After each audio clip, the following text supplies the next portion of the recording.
Hi, I'm Tyne for TK24 Sports. Now, on today's Game Day Hype Show, we're taking a look at Leicester and Arsenal, of course, taking place on Saturday, the early kickoff. Now, what do you get from a Game Day Hype Show? We give you the head-to-head, we give you the form guide, as well as the previous results. Now, all that and more will be coming up in this show, so that's why it's important that you do not skip. You do not end this show before it ends. And why is that? Because we give you so much more than just those three things. I said we also give you the other stats, the top goal scorers, who's making their best plays, and what manager is actually under pressure going into this game. So all that and more is coming up. So you ready? Let's kick off with the head-to-head. So as you can see, there's 30 games that's been played between these two teams in the Premier League. With that, Arsenal have won the most. And I'm saying this, Arsenal have won the most. They have won a lot of games away and they've won a lot of games at home, whereas Leicester's only won a few games at home and only a couple away. So Arsenal fans, if you're scared going into this game thinking, are we going to do something? Ooh, that's a big question, because now we know with Leicester under Brendan Rodgers, yes, the reigning FA Cup champions are on another mission. They're on a different path, they're on a different wavelength. They have great players and they have rebuilt as time has gone on. But as we can see with the head-to-head, Arsenal do have the upper hand in this fixture. Arsenal are now 8 games, not just in the Premier League, talking about 8 games combined, which they have not lost. And the last heavy defeat that they had, and the last defeat, was of course away to Man City, where they got slapped up 5-0. But Leicester, going into this game, should be worried about Arsenal's resurgence with the way that Mikel Arteta has got this team playing, stumbled upon a new formation of the 4-4-2, or I would like to call it the 4-4-1-1. But anyway, what does this mean going into this game? Is the head-to-head enough to go off, or do we have to go a bit further, a bit deeper to try and get a better gauge on which way this game's going to go? I think we do. Let's look at previous results.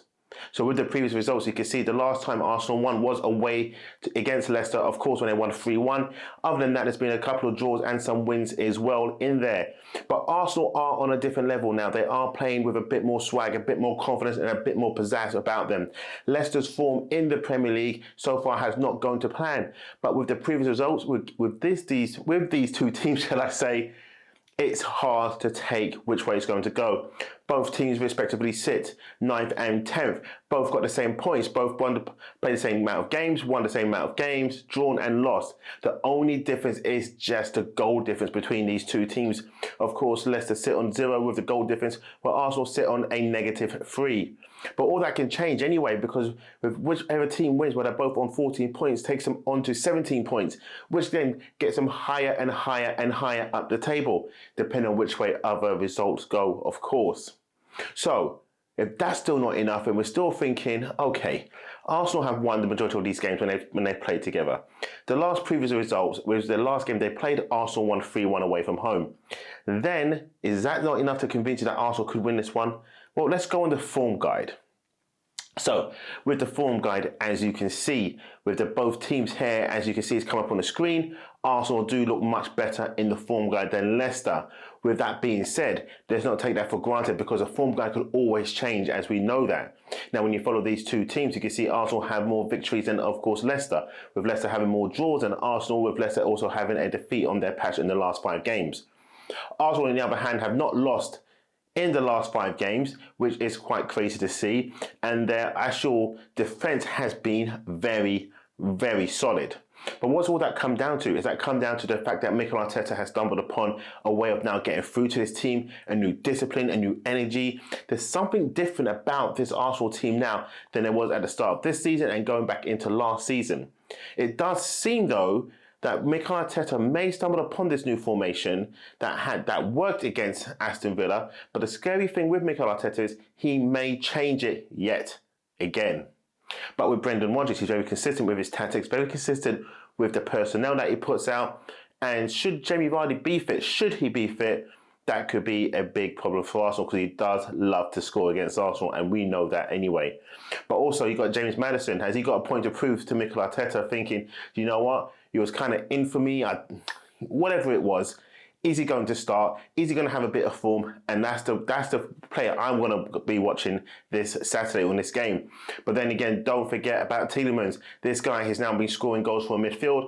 And he doesn't score tap-ins. He scores blockbusters. He scores worldies, doesn't he? That's his thing. That's what he does. But what about their other new striker? Is he going to be up for it? This guy is powerful. He's big, he's strong, he's muscular. Got a bit of pace about him. Can use his left, can use his right. So this is the player I'm going to be looking out for to see if he starts and Vardy doesn't start, what opposition of style is he going to give? What's he going to give Arsenal's back four? Is Ben White going to be fit? Of course, he came off with a bit of a stomach bug. Then is Rob Holding going to be playing with Gabriel? Is it going to be Tavares, of course, on the left back, and then Tomiyasu on the right back? Then who's going to play in goal? Is it going to be Ramsdale? Is it going to be Leno? I still think it's going to be Ramsdale, of course, even though Leno had a good game in a Carabao Cup. But that going forward, Arsenal need to do a bit more. I think they had to go with that same formation what they did against Villa. They're going to have to stumble upon that again and see how good it's going to be. How good is the link-up going to be between Lacazette and Aubameyang? Of course, Aubameyang's now on fire with 4 league goals. If Jamie Vardy starts, he's on 7 goals already for the Premier League in as many games. So this game is poised to be a great game. I'm looking forward to it. What's your thoughts? Which way is this game going to go? Is it going to go to way for Arsenal, who are on the ascendancy? Is it going to go the way for Leicester, who else is also on the ascendancy? They both want the 3 points, but more than likely it's going to end up being a draw. But anyway, if you like this portion of the show, make sure you like, subscribe, turn that notification on so you don't miss shows like this every time we upload. Thank you for watching for Game Day Hype Show. Leicester taking on Arsenal. I'm TK24 Sports, and we'll see you soon.